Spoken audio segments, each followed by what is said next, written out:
Estamos iniciando mais uma live aqui no nosso apostolado Cardeal Newman. Atrasamos um pouquinho, mas aqui estamos. Deixa eu fixar aqui o título da live. Marcos, abraço. Rafael já está aqui. Ele já mandou a solicitação. Vamos lá, pessoal. Vamos entrando, chamando o pessoal para a nossa live.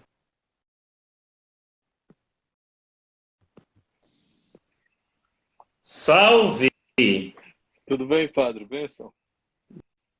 Deus te abençoe e te faça santo. Deixa eu Amém. fixar aqui o comentário para nós começar. Olha só como ele chegou. Eu tô apaisando hoje. Chesterton, Chesterton está entre nós. Chesterton está entre nós. Amém. Então, como é que Rafael, vai? seja muito bem-vindo. Muito obrigado. Uma alegria.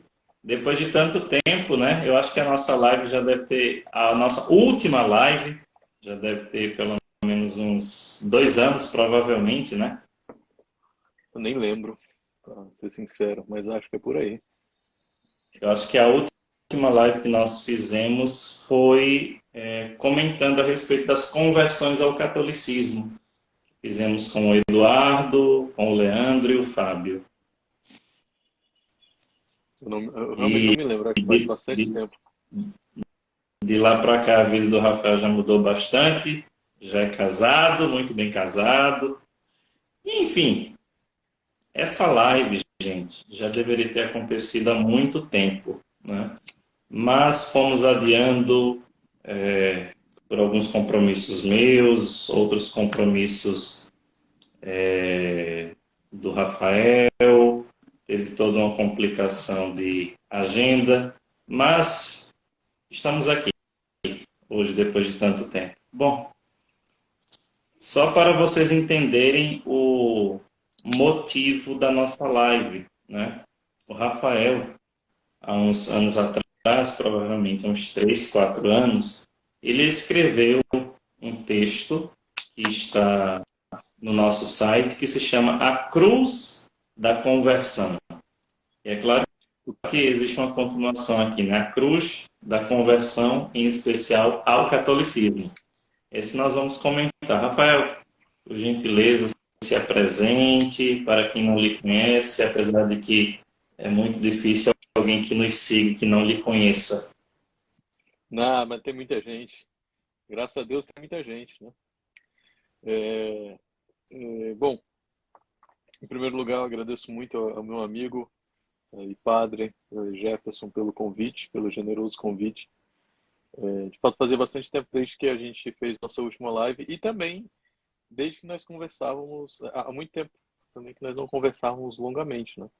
Você esteve aqui no começo do ano passado e acho que foi a última oportunidade, uma das últimas oportunidades que a gente ficou mais tempo assim conversando, né? Depois as coisas começaram a ficar muito corridas para nós dois. Você ingressando na vida, efetivamente na vida sacerdotal, né?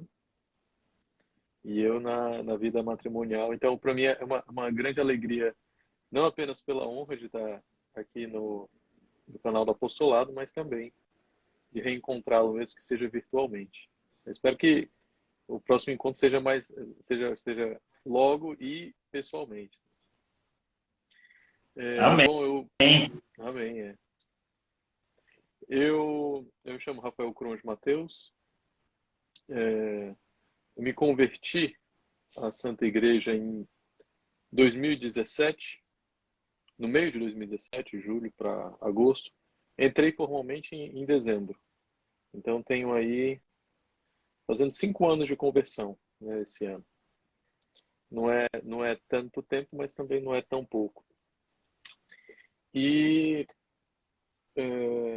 bom, uma das coisas que aconteceu nos últimos anos, né, Jefferson, é que o número de pessoas começou. Vocês estão me ouvindo bem ou tá baixo? Samuel disse que tá baixo. Eu estou ouvindo bem. Tá ouvindo? Vou falar um pouquinho mais alto. Mas uma coisa que aconteceu nos últimos anos é que tanto eu quanto você, né, Jefferson, que acompanhamos muitas pessoas que eram protestantes ou evangélicas, o deixaram de ser de fato, mas não deixaram de ser juridicamente falando, canonicamente falando, não fazem esse último passo por alguns temores. E nós, às vezes, acompanhamos, tentamos orientar. E o texto que foi mencionado pelo Jefferson, que está no site, eu conferi a data aqui, o texto é de junho de 2020. Então, 2 anos e meio já esse texto está no site, bastante tempo. Esse texto, ele enfrenta esse problema com algumas meditações sobre alguns trechos do Evangelho. Particularmente aqueles trechos nos quais Nosso Senhor faz alguns comandos muito duros a todos aqueles que o querem seguir. E o sentido geral da coisa toda é que todos nós somos chamados e todos nós, seres humanos, homens, mas de modo muito particular aqueles que nasceram em lares protestantes e estão na beira assim, prestes a cruzar o Tibre, são chamados a darem esse passo, né? E às vezes não dão por o que dá para chamar, eu acho que dá para chamar de uma espécie de temor ou até de covardia em algum sentido. Não no sentido pejorativo completo da palavra, mas algum temor, algum receio, alguma falta de impulso, e que esse texto tenta dar alguma diretriz, fundada nas palavras do Evangelho, de que esse ato de coragem não apenas é exigido e foi exigido de todos os cristãos em todas as épocas, e é exigido de nós também hoje, né? Confiar em Cristo e estar disposto a abandonar todas as coisas por Ele.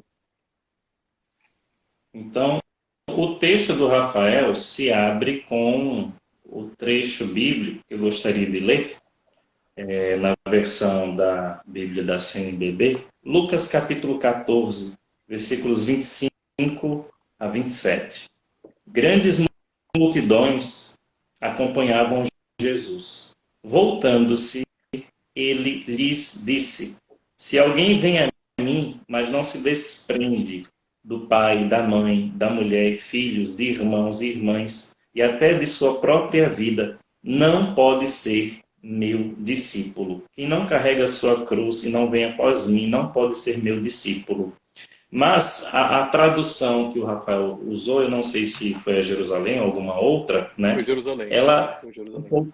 Jerusalém, ela é um pouco mais enfática, nos diz assim: se alguém vem a mim e se não me ama mais que seu pai, sua mãe, sua mulher, seus filhos, seus irmãos, suas irmãs e até a sua própria vida, não pode ser meu discípulo. Ou seja, para o seguimento do Cristo, para uma conversão genuína a ele não quer simplesmente seguidores. Ele quer pessoas que sejam capazes de renunciar à sua própria vida e por amor a ele. Renunciar por amor a ele. Então, todo e qualquer segmento, toda e qualquer decisão de seguir a Cristo, é preciso não só a coragem, o desprendimento, mas também o heroísmo do sacrifício, que somos chamados.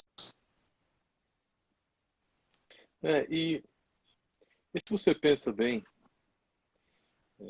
talvez tenha alguma diretriz disso no texto, alguns aspectos disso no texto, mas no final das contas, a vida cristã é o caminhar da vida cristã é um caminhar de progressivo abandono, não apenas de todos os apegos e de todos os desejos individuais, e de todos os apegos aos bens materiais, e de todos os apegos ao pecado, ao vício, mas um progressivo abandono de todas as realidades humanas vistas exclusivamente da perspectiva humana, para observá-las agora sob a ótica do amor de Deus, e amar todas as coisas por amar a Deus.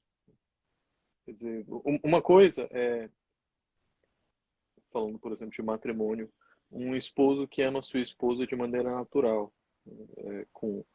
com todos os revés do amor natural, mas também com toda a sua beleza. Agora, outra coisa é o mandamento divino para que o esposo ame a sua esposa na mesma medida em que Cristo amou a sua esposa e a ama. A conversão, no final das contas, a conversão cristã é isso, é reordenar todas as coisas sob a perspectiva divina e reordenar todas as coisas à luz do amor divino. Então, não é estranho que também as relações humanas precisem ser colocadas sob nova ordem. Se antes um filho pode se ver completamente absorvido nas relações familiares, se ele pode tomar seu pai, sua mãe e sua família como a totalidade, né, das suas relações sociais, e mesmo a totalidade dos seus amores, pouco a pouco ele é chamado, tanto pela natureza ordenada por Deus, mas também pelo próprio Deus, a reposicionar essas realidades e requalificá-las, né?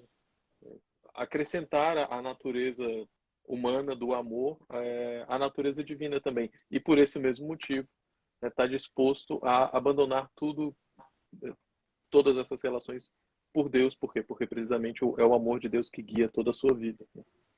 Ele tem a capacidade de reordenar todas as coisas, mas às vezes também por ele é necessário abandonar tudo. E abandonar por amor, né? Não é abandonar por desprezo. Quem também, sob a desculpa de amar a Deus, despreza um pai e uma mãe, e o faz com más intenções, também não faz por amor a Deus. Esse abandono a que Cristo nos chama não é maltrato e não é abandono do ponto de vista penal. Ele é abandono do ponto de vista dos respeitos humanos. Quer dizer, é não colocar nenhum amor e nenhuma relação e nenhum bem material acima e mesmo em pé de igualdade com o amor a Deus. Esse é o fundamento da coisa toda. Não sei se você foi à missa hoje, né? Ou se leu a primeira leitura, mas eu estava pensando aqui agora, Deus tem seus planos, Deus tem as suas providências em nossa vida, e a primeira leitura de hoje é o discurso onde Pedro diz: é preciso antes obedecer a Deus do que aos homens. Porque somos testemunhas do que vimos e ouvimos. É preciso obedecer antes a Deus do que aos homens. Me vem também uma frase de Santa Teresa d'Ávila, onde ela diz: é justo que muito custe o que muito vale. Nas nossas relações humanas, nós vamos criando vínculos. E mais ainda quando temos essas relações construídas desde o nosso berço. Porém, nós precisamos estar cientes de uma coisa: existem graus ou existe uma gradação no amor. Ou seja, eu não amo, esse livro com o mesmo amor que eu ame a minha mãe. Mas eu também nem tão pouco posso equiparar o amor da minha mãe com o amor que é devido unicamente a Deus. Então, o Rafael falava dessa ordem das coisas, né? Então, é preciso colocar a primazia no amor a Deus. Todas as outras pessoas, os nossos laços familiares, sanguíneos, são importantes? São. Mas em vista do amor a Deus, em vista do sacrifício que somos chamados a fazer por amor a Ele, deixando todo e qualquer respeito humano para nos tornarmos católicos, é justo que custe um pouco de nós mesmos, é justo que custe um pouco da nossa reputação, é justo que custe um pouco de incompreensões, é justo que custe para a nossa parte o que muito custou para Cristo carregando a cruz, por amor a nós. Uma coisa que depois, meditando, meditando sobre aquilo que aconteceu comigo, né, sobre a minha própria conversão, depois eu percebi, é que aquilo que, no final das contas, um bom pai evangélico ou protestante quer de seu filho, mesmo que não articule muito bem, mas se ele verdadeiramente ama Deus, é que esse seu filho também ame verdadeiramente a Deus. Ele não quereria outra coisa do seu filho que não isso. E que, às vezes, essa fidelidade vem, como é natural das coisas humanas, vem sob a aparência da mais fiel, ou melhor, da mais radical infidelidade. Quer dizer, que um pai protestante piedoso, que fez de tudo para ensinar seu filho a amar a Deus, depois descubra que seu filho acabou se tornando católico, né? E se tornando católico precisamente por buscar amar a Deus, não deixa de ser uma daquelas aparentes contradições, né, pelo menos contradições do outro lado, que bom, são próprias da realidade. E então, assim, um outro tópico desse assunto que tá no começo mesmo da questão, né?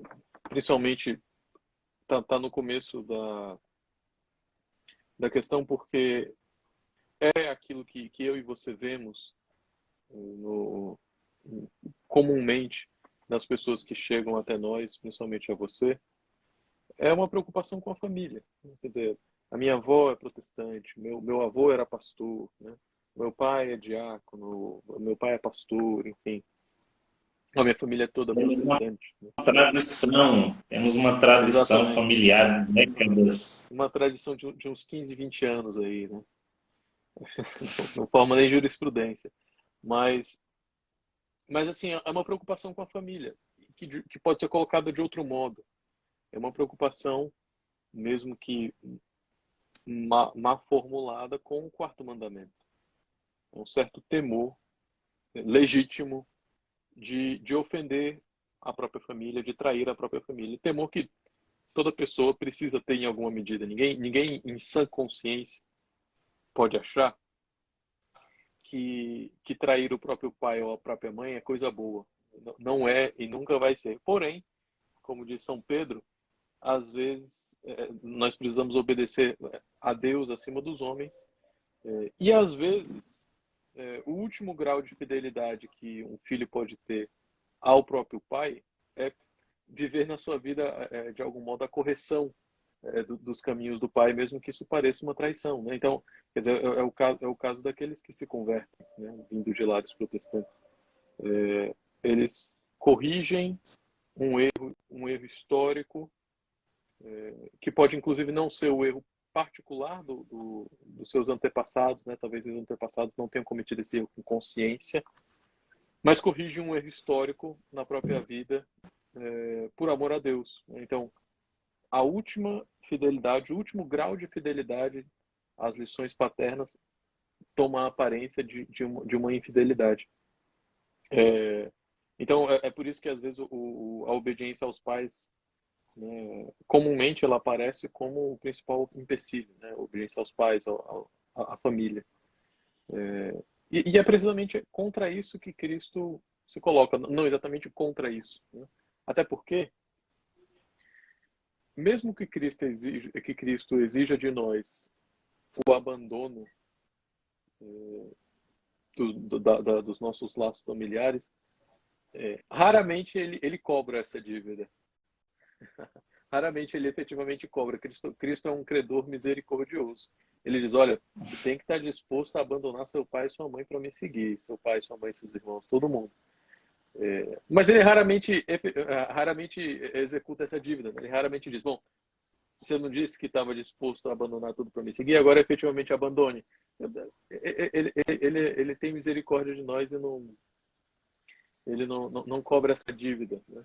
E não apenas ele não cobra do modo como nós poderíamos imaginar, mas mesmo quando ele cobra, e às vezes ele cobra, e de muitos cobrou, e de muitos que depois se tornaram santos, né?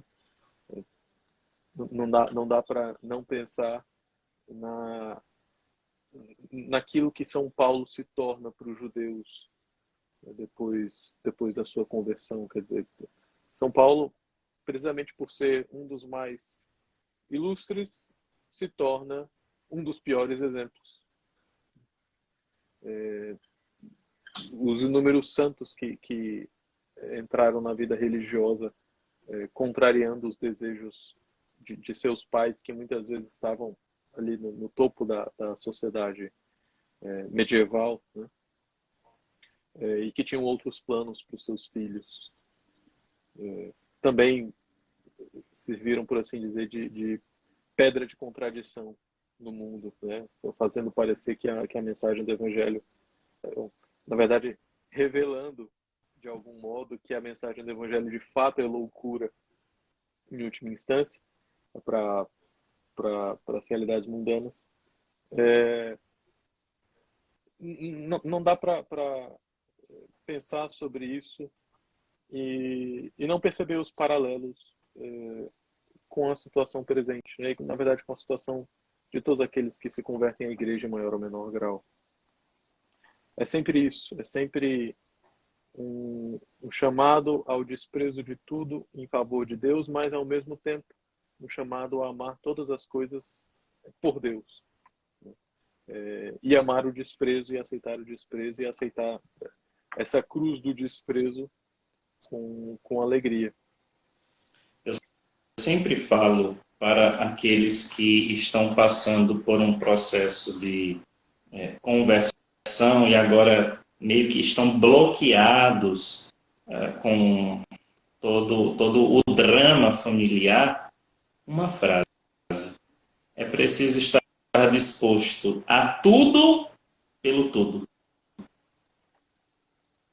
É preciso saber que outros irmãos já passaram por essa experiência e que você que talvez esteja nos assistindo possa dizer que está sozinho ou que talvez a conversão do Rafael Cronge foi tranquila, ou a conversão de todos os outros irmãos do apostolado foi fácil, né? Eles nunca relutaram, eles nunca talvez ficaram com um medo, mas é preciso estar disposto a tudo pelo tudo. E às vezes, eu não digo fazer as maiores loucuras, mas viver a fé na sua radicalidade. Ou seja, a mensagem da cruz, a mensagem do amor exige sacrifício. Eu olho para a vida de um São Francisco que se despiu das suas vestes para ser livre. Literalmente. Se despiu de tudo, né? De suas posses, dos seus títulos, se despiu por amor a Deus. E tantos outros, como um Santo Tomás, um São Geraldo Magela, que contrariaram a vontade dos seus pais, que gostariam que eles fossem grandes homens. É claro que os pais de Santo Tomás tinham uma ousadia maior, né? Não queriam qualquer coisa, queriam que ele fosse somente abade, né? Mas até que ponto nós vamos ficar presos aos laços meramente sanguíneos, não que eles não tenham o seu devido valor, mas até que ponto estamos dispostos a sofrer e a viver aquela frase que nosso Senhor disse: por causa do meu nome, vós sereis perseguidos. Então, ou as palavras de Cristo se concretizam na nossa vida e nós estamos dispostos a tudo pelo tudo, ou simplesmente o Evangelho, a cruz, a renúncia, o sacrifício, é uma bobagem, né? Eu olho, Rafael, quantas pessoas se dedicam assim extraordinariamente a realidades mundanas boas, como por exemplo uma faculdade, como por exemplo uma academia, e dão o melhor de si.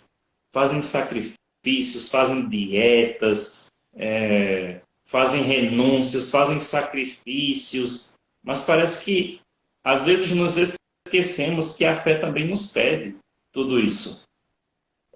São José Maria Escrivá, num dos seus dizeres, ele diz assim: é preciso dar-se de todo, é preciso negar-se de todo. O sacrifício tem que ser holocausto. O que é holocausto? É um sacrifício que se queima por inteiro. Uma vítima que se oferece por amor a Deus, assim como Cristo queima de amor ao Pai e se oferece ao Pai. E Cristo deu o máximo exemplo disso em toda a sua vida. Não há um momento na vida de Cristo, nenhum momento desse relatado no Evangelho, no qual Cristo não esteja se doando inteiramente por nós. E algumas omissões eloquentes do Evangelho até dão notícia disso, né? São José Maria medita muito sobre a figura oculta de São José, o silêncio de São José. Mas quer dizer, no final das contas, esse silêncio de São José não é apenas autoimposto, por assim dizer, né? Mas é também sinal de que ali naquela na trama do Evangelho, de quem Cristo era filho, por putativo no caso, né, filho de São José, mal aparece mais vezes como acusações dos judeus do que como reclamação pessoal do próprio Cristo, né? Então, assim, e os próprios santos vão. Na verdade, a verdade é que não existe santidade sem esse abandono completo esse desprezo completo de todas as coisas, que não significa falta de amor por todas as coisas. Eu lembrava recentemente de uma mártir do primeiro século, que era filha de um senador romano. E ele também se converteu, né? Eles que acolheram São Pedro na sua casa lá em Roma. Então, imagina o que significa socialmente para alguém da nobreza romana tornar-se cristão, e não apenas tornar-se cristão, mas descer ao último degrau de respeitabilidade social, que é ser morto por professar a fé numa seita tresloucada, né? Quer dizer, só chega a isso, né? Ou melhor, não chega a isso quem se preocupa muito com posições sociais, com respeitos humanos, como coloca a Igreja, né? E São José Maria também. Não chega a isso, é impossível, né? É impossível. É apenas quando a vida toda é colocada perante a relação com Deus, e tendo a Deus como a única medida, que se galga algum degrau, né, em direção ao verdadeiro amor. Bom, a vida cristã não existe sem essa renúncia. Não existe uma vida cristã que não esteja sempre em um movimento de completa renúncia. E os santos que se denunciam pecadores, mesmo em alto estágio de santidade, são a maior prova disso, porque ainda, mesmo já tendo se purificado muito, né, e já tendo abandonado muito seus desejos, seus pecados, seus vícios, eles ainda viam em si aquilo que precisavam abandonar para mais amar a Deus. Então, o, o que nós estamos falando aqui, né, desse processo de conversão, é só o primeiro passo. Quem reluta demais em dar esse primeiro passo precisa pensar bem nisso. Quer dizer, eu estou relutando, mas eu não estou relutando só de dar o primeiro passo. Eu estou relutando, no final das contas, do próprio movimento da vida cristã, que é um abandono progressivo de tudo. De tudo. É desprender-se de tudo. Me veio à mente a história de dois santos aqui, em especial, que foram, na hora dos seus martírios, tentados por seus familiares, às vezes amigos também, a abandonarem o martírio, a dizerem assim, olha, para com isso, você pode, não precisa sofrer tudo isso, basta renunciar, basta reconhecer que é a história de Thomas More, São Thomas More, também conhecida, que ele era nada mais, nada menos do que... Eu não me recordo do cargo que ele ocupava, mas era o terceiro ou segundo cargo mais importante na Inglaterra naquela época. Não sei se de chanceler, mas depois o pessoal pode pesquisar aí, né? Que muitos dos seus amigos políticos diziam: Thomas, para com isso, basta reconhecer, basta dizer que o nosso rei, ele pode se casar, que o matrimônio dele pode acontecer com a outra mulher e tudo mais. E também um outro santo, esse um pouco mais jovem, né? Que é São José Sánchez del Rio, um mártir mexicano que, na hora do seu martírio, através... eu acho que era do seu padrinho, se eu não estiver enganado, ou algum parente próximo que o desencorajava a parar com aquilo.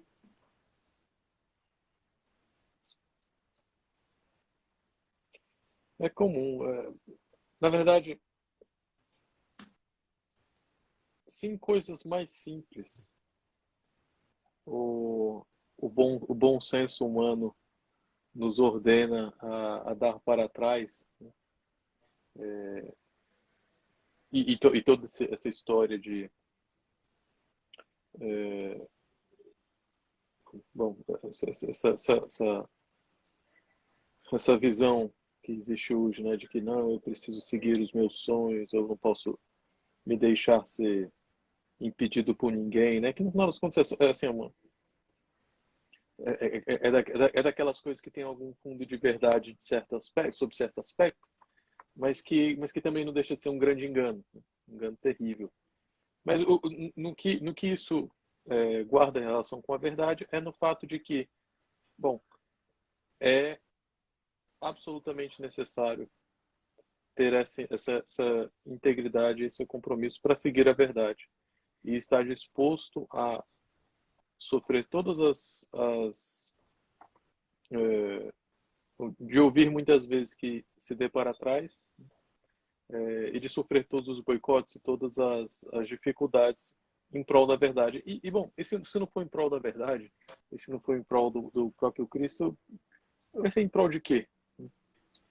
Se você medita um pouco sobre o máximo que o ser humano pode alcançar, se ele persegue certas realidades humanas, se ele, o máximo que ele pode alcançar se ele persegue o dinheiro, ou se ele persegue o poder, ou se ele persegue mesmo a boa fama, é um terrível aprisionamento.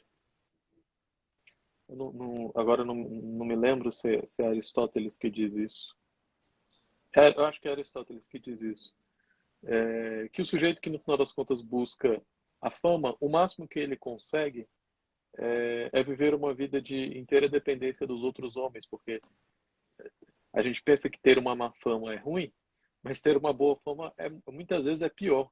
É, em nome da respeitabilidade, cometem-se muitas atrocidades, muitos graves pecados. O sujeito que deseja a todo momento parecer perfeitamente bom à luz de todos os homens e ter uma fama irrepreensível, né?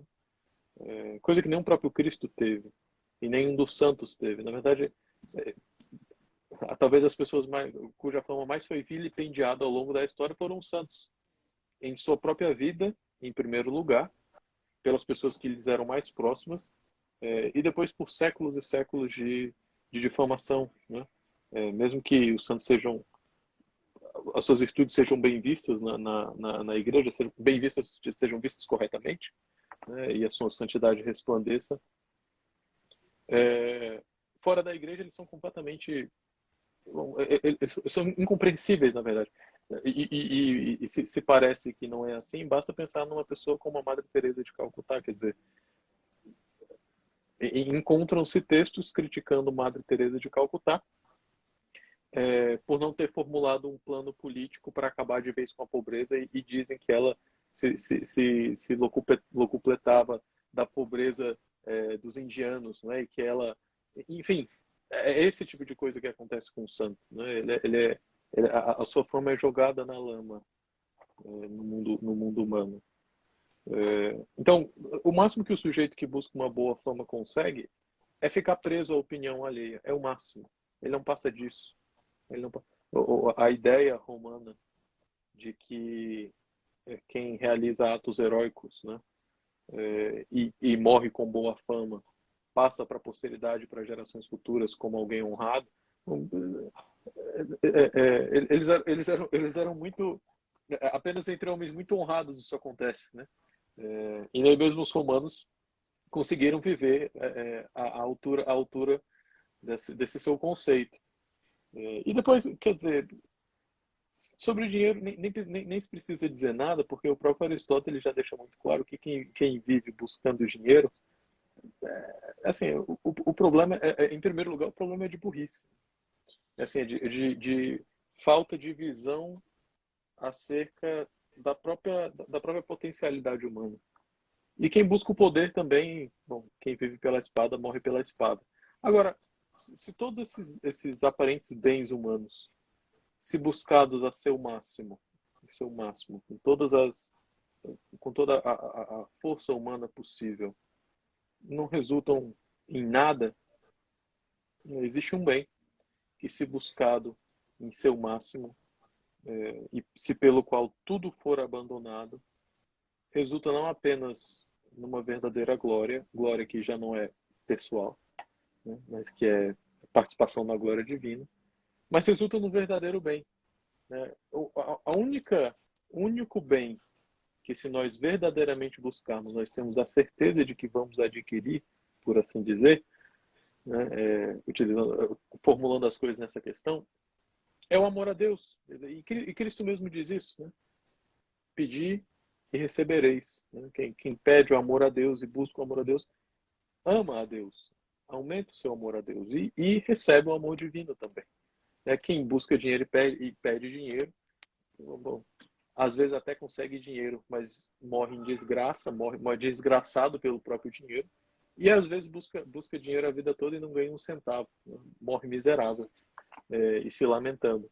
Quem busca a própria fama, às vezes morre e no seu enterro dizem, bom, ele era um puro interesseiro, né? Fazia tudo para parecer bem. Mas quem busca a Deus recebe de Deus esse reconhecimento, e que no final das contas não é o reconhecimento dos próprios méritos, mas é o reconhecimento de ter participado da graça divina, né? E de ter se deixar, ter se deixado ser atraído por Deus. No final das Eu contas, me lembro, é a única coisa pela qual se pode viver. É a única, não tem outra.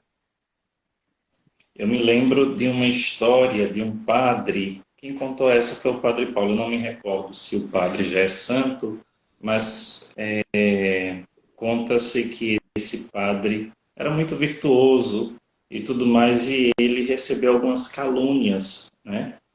E ele estava na paróquia quando, lá pelas tantas, recebe uma carta enviada pelo bispo, onde estava dizendo que ele estaria suspenso de suas atividades paroquiais, do seu ministério, e a primeira coisa que esse padre fez foi ir correndo para a sua igreja e dizer: Jesus, muito obrigado por eu estar me unindo agora à tua paixão. Bendito sejas tu, porque estou passando por tudo isso, por amor ao teu nome. Isso é virtuoso. Quando a cruz bate a porta, somos capazes de abraçá-la. Nenhum ideal, diz São José Maria Escrivá, nenhum ideal se torna realidade sem sacrifício. Ninguém consegue, por exemplo, eu sempre gosto de dar esse exemplo. Se você, por exemplo, faz uma faculdade e o professor, na sexta-feira, diz para você: olha, segunda-feira tem prova surpresa. Não sei se o Rafael passou por isso na faculdade. Eu Ou não lembro então de vai nenhuma. ter uma. Se teve, eu escapei. Ou então nós vamos ter uma avaliação surpresa, né, na segunda-feira. Eu duvido que o indivíduo, no final de semana, vai querer ir visitar os seus pais, ou então vai querer ir para a balada ou para uma festa de aniversário, ou seja o que for. Eu duvido que esse ser humano com juízo não vai olhar e dizer: olha, gostaria muito, mas a minha faculdade é mais importante.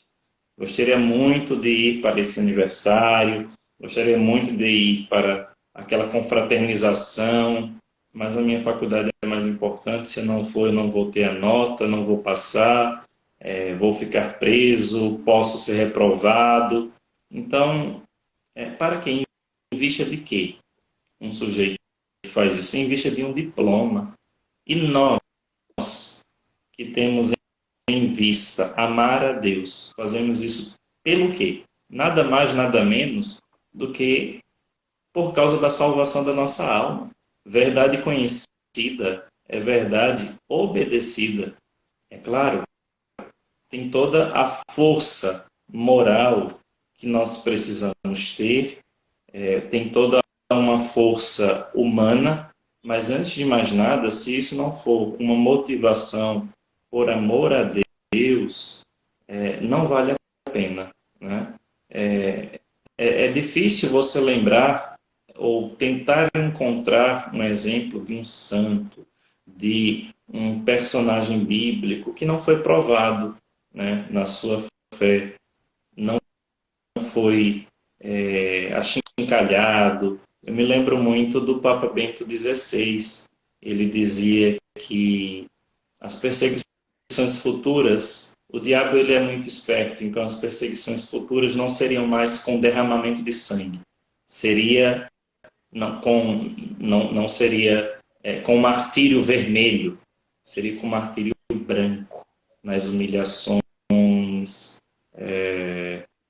de certa maneira, nas incompreensões Na familiares. morte social, né? Eu não, quer dizer, quer usar um outro termo? É cancelamento. Isso, a cultura do cancelamento. Pois é.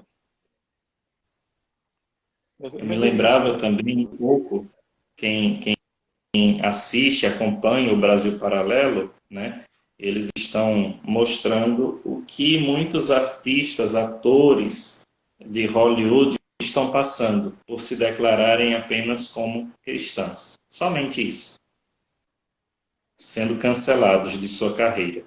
Atores, assim, com uma vida dedicada aos filmes que marcaram as nossas vidas. Mas é isso que o cristão é chamado. É por isso que a gente volta para o começo. Essa primeira dificuldade que alguém que, vindo do protestantismo, enfrenta, em primeiro lugar, não é uma dificuldade só dele, como o Jefferson mencionou. Não é nem uma dificuldade só daqueles que eram protestantes, mas é uma dificuldade de todo cristão. Então, é uma primeira prova, por assim dizer, né? É a primeira prova pela qual se deve passar com alegria. E aceitando que, a partir de agora, essa é a vida. A vida é isso. Se não o sofrimento social, que é frequente, né? As renúncias sociais, que são inevitáveis para quem quer viver o Evangelho, né? Em certos casos, inclusive, a impossibilidade de exercer, de chegar a certos lugares sociais de prestígio, né? Sob pena de condenação da própria alma. Quer dizer, alguém que faz de tudo para subir na carreira, seja ela qual for, né? Que comete todas as ilegalidades, todos os favorecimentos, que em momento algum coloca um limite na sua própria ação, balizado pelo Evangelho. Bom, essa pessoa ela não sabe o que é a vida cristã, né? Ela abandonou a vida cristã na porta de entrada. Então, essas renúncias fazem parte da vida cristã, né?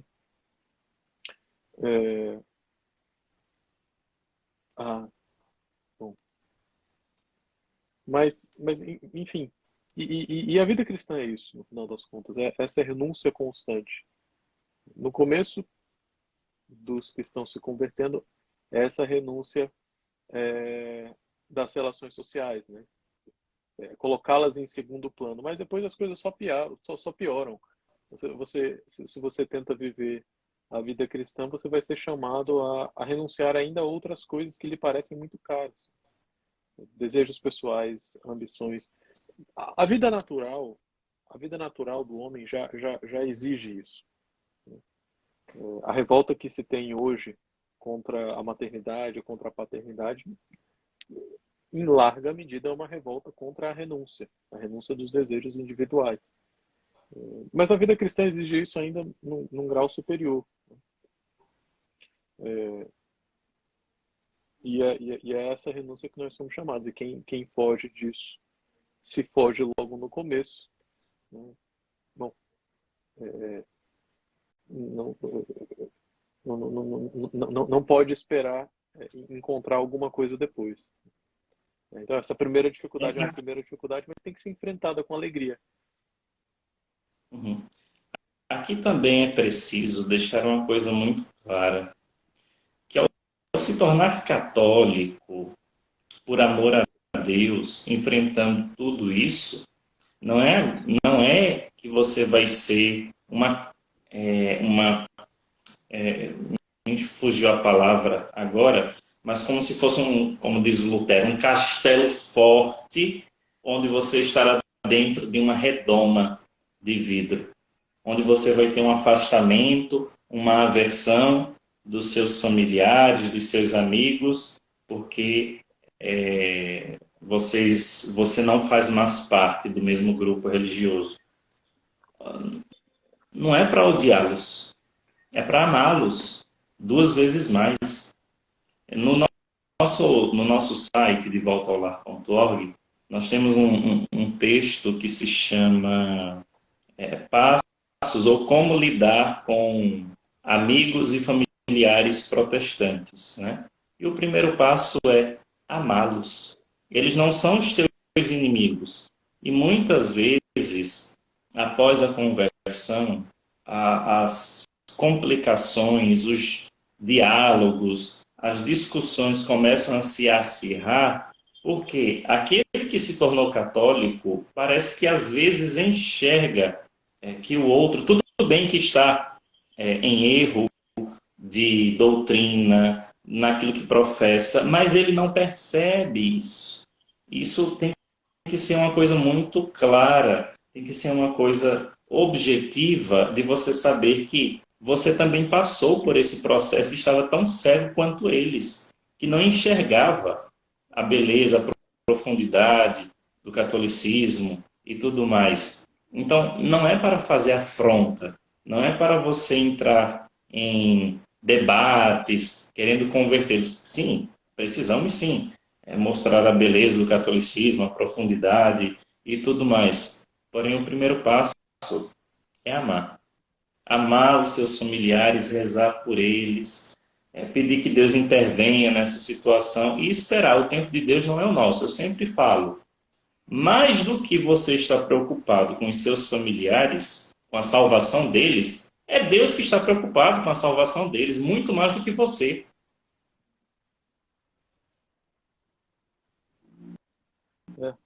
E Nosso Senhor mesmo não diz que você tem que parar de amar seus familiares para amar a Deus, para amar a Cristo. Ao contrário, ele diz: se você não ama mais a mim do que a seus pais. Bom, você só pode amar mais a Deus do que a seus pais se você amar seus pais também, né? Se você odiá-los, aí a comparação não existe, né? O pressuposto todo da comparação cai por terra. E é por isso que desde o começo o que eu tenho falado aqui é que o amor a Deus permite uma reordenação, uma recolocação de todos esses outros amores. Não é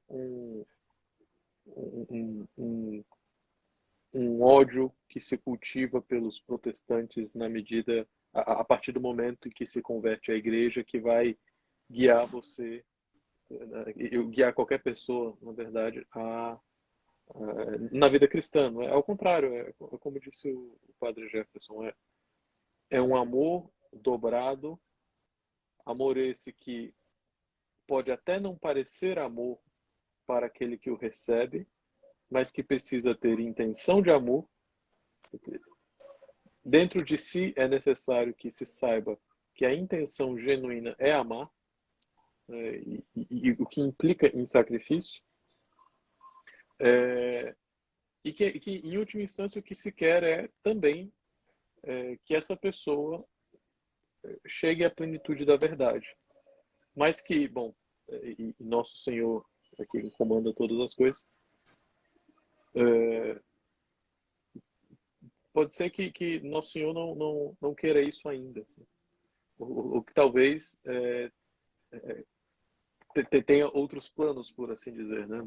Bom, isso daqui não é erro, né? E nem afirmação de veracidade de outras igrejas, mas ao contrário, é o reconhecimento que a própria igreja faz de que inúmeras pessoas protestantes, nós podemos até dizer a maioria, genuinamente amam a Deus e buscam agradá-lo, mas por alguma ignorância às vezes invencível, por alguma circunstância pessoal, não chegam a participar da igreja formalmente, embora participem dela de maneira muito, muito, muito, muito precária. Mas Deus não abandona nem a esses. Nós também não podemos desprezá-los. Agora, o que não podemos sob a desculpa de guardar, de respeitar e de não ofender, abandonar a própria verdade, abandonar a Deus. É isso que é imperdoável. E é claro, Rafael, que inicialmente vai chocar. Inicialmente, muitos vão ficar perplexos. Fulano se tornou católico? Não acredito. Apostatou. Não conhecia o Evangelho. Isso que dá estudar demais. Então, esteja preparado a escutar de tudo, meu querido. Mesmo que você já tenha lido a Bíblia de alto a baixo, de cabo a rabo, de fio a pavio, esteja disposto aos epítetos, esteja disposto a ser ridicularizado. Vai adorar Maria agora? Vai adorar os santos? Vai se confessar com um padre pecador agora? Então, esteja disposto a receber todas as pechas que vierem. Eu me lembro muito de uma pregação do padre Paulo Ricardo, onde ele dizia: tudo que sofrermos neste mundo de perseguições, de incompreensões, seja do que for, será um nada diante da eternidade que nos espera. E mais ainda, será um nada diante de muitas vezes dos nossos pecados que cometemos diariamente. Então, tudo que sofrermos, tudo que de humilhação que vier, de calúnias, de frases, de pessoas que nos bloquearam no Facebook, nas redes sociais, tudo que sofrermos é um nada diante dos nossos pecados, dos nossos muitos pecados. Eu me lembro de um irmão que, assim, cada história do apostolado é única, né? Não tem como a gente colocá-las no... essa aqui é mais importante, essa aqui é mais importante, porque cada um sabe onde o calo aperta, né? Eu conheço, por exemplo, um irmão que foi expulso de casa. Ele deveria ter 21, 22 anos, talvez o Rafael saiba quem é, né? Eu conheço outros irmãos, e o Rafael também vai saber quem é, que no início da conversão ele brigava demais com o pai e batia de frente com o pai. Hoje, depois de muito tempo, amadureceu, né? Já casado, graças a Deus, ele dizia: eu perdi tanto tempo, onde eu poderia ter sido o melhor filho que o meu pai poderia ter, onde eu poderia ter vivido todo aquele período com maior paciência, com maior entrega, não aborrecendo, não entrando em disputas, em discussões, porque ele não estava aberto a entender, a compreender. Então, esse é o primeiro passo: amar. É isso, é exatamente isso. E todas essas coisas que acontecem logo no começo são um grande exercício. E passa, né, São um grande Rafael? exercício. Graças a Deus Aí passa, né? passa, e depois as coisas pioram muito também, né? Pioram muito no sentido assim de que o sujeito que começa achando que essas dificuldades do começo são o máximo da vida cristã, né? Assim, ainda está muito cego para os próprios pecados, né? Essa sensibilidade, né, de saber que todas essas dificuldades ainda são pequenas se comparadas às outras dificuldades que virão, né? E se comparadas ainda mais aos nossos próprios pecados, essa sensibilidade vem com algum tempo. Se a gente soubesse logo isso no começo, né? Mas é isso. Esse é um movimento próprio da vida cristã. Esse é um movimento próprio da vida cristã, um movimento de conversão. Nós estamos sempre nos convertendo, sempre passando por essas renovadas dores, se não sob a forma de dos conflitos familiares, né, que vem logo no começo do processo, mas por outros conflitos que às vezes são invisíveis, né, socialmente, mas muito mais graves e muito mais sérios, né, pelos quais o aprendizado da paciência e da confiança em Deus e do alimentar-se do Evangelho nessas primeiras dificuldades, esse aprendizado depois é muito útil, né? Por isso que é importante enfrentá-lo e enfrentá-lo da maneira adequada. É claro que, de maneira geral, são essas as dicas que nós podemos dar, né? Mas cada caso é um caso e, às vezes, Por exemplo, quem é solteiro o, vai assumir a sua fé, assuma a sua fé. Se você já tiver um trabalho, meu filho, vaza de casa. É o melhor conselho que eu posso te dar, sabe? Para você viver a sua fé. Porque quanto mais você estiver dentro de casa, não, tudo bem que tem algumas pessoas que podem prolongar um pouco mais, porque não tem uma estrutura ainda, então vai ter que suportar, principalmente se você for casado.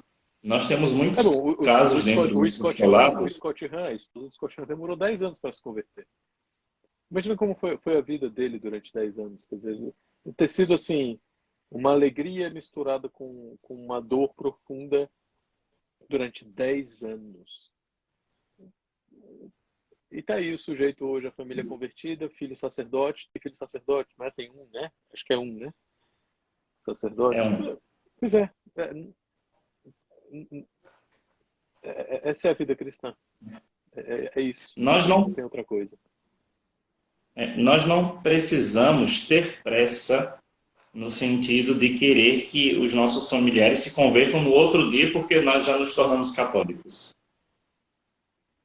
Talvez é, é, é o pior, assim, a pior coisa que pode acontecer ao você se tornar católico é querer converter todo mundo à base de argumentos, à base de história, da filosofia, da teologia, da arte, da arquitetura, da música, da pintura.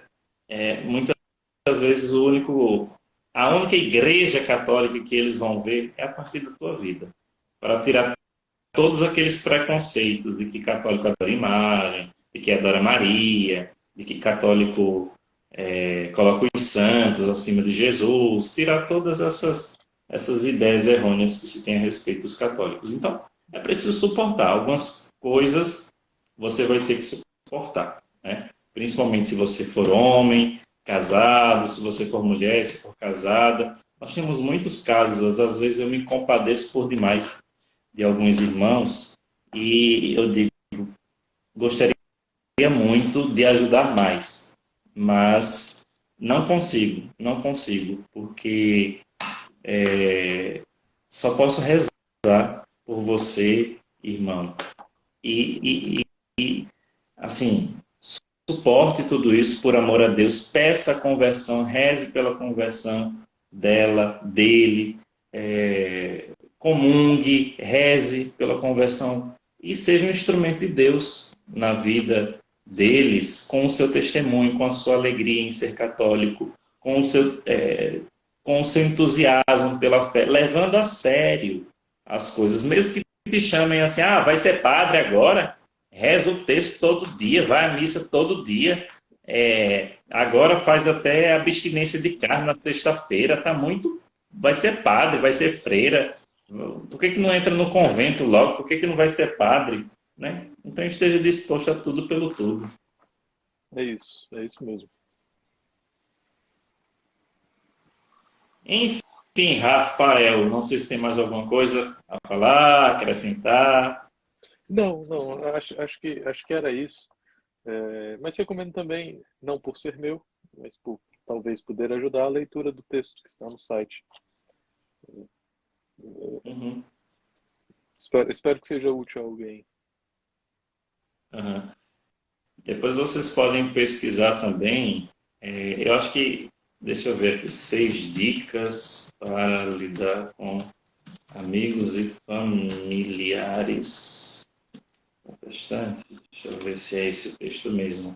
6 regras para lidar com familiares e amigos não católicos.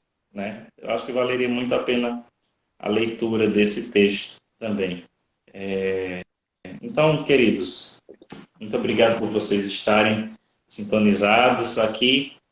Acima de tudo, rezem, coloquem os joelhos no chão, porque muitas vezes a conversão do outro, a sua própria conversão vai causar um escândalo, vai causar um reboliço, principalmente se você for pastor. Dentro do nosso apostolado, nós temos alguns pastores que já se converteram, que se tornaram católicos e que Não, sempre esses passaram por poucas e boas, viu? Esses que passaram por poucos e boas, verdade. Então, ninguém se torna católico para ganhar todas essas maravilhosas festas. Então, tem outros relatos de conversões que vocês podem recomendar também. O Rafael, que é o xará do Rafael, o Rafael Paim, ele Aí, disse assim: recomendo também um relato de conversão do Rafael. Me ajudou na conversão. O li perto do dia que me converti de vez. maravilha.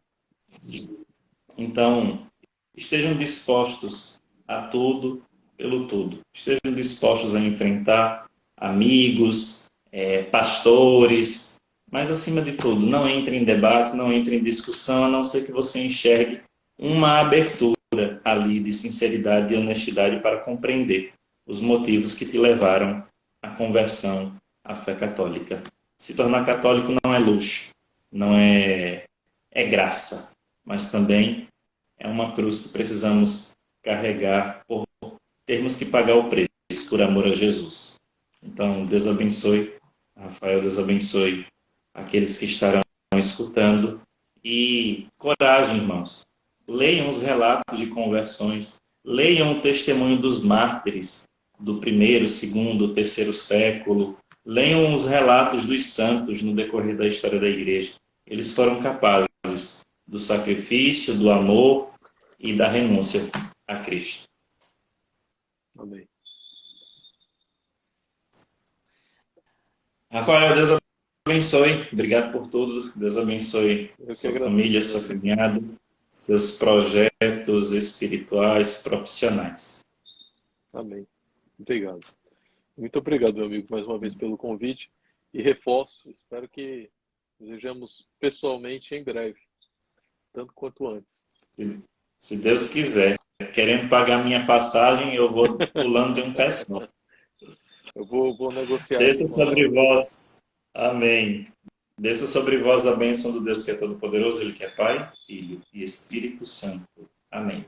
Deus abençoe. Um abraço, Éder. Força, irmão. Coragem também nisso, nessa Um caminhada. abraço. Até mais, Rafael.